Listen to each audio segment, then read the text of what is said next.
گمشدہ اونٹنی۔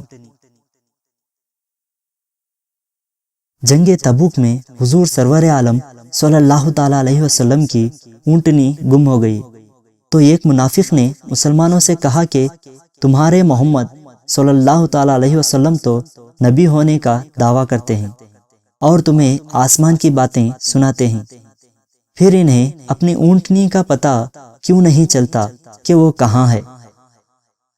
حضور نے جب منافق کی یہ بات سنی تو فرمایا، بے شک میں نبی ہوں اور میرا علم اللہ ہی کا عطا کردہ ہے۔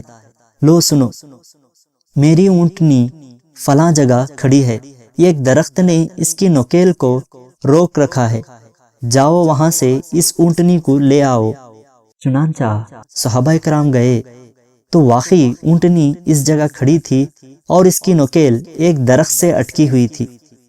سبق: ہمارے حضور صلی اللہ تعالیٰ علیہ وسلم ہر فضل و کمال کے منبع و مخزن ہیں اور دنیا کی کوئی طاقت حضور کے مقابلے میں نہیں ٹھہر سکتی، اور مخالفین کے دل بھی حضور کے فضل و کمال کو جانتے ہیں لیکن دنیا کی آر سے اس کا اقرار نہیں کرتے۔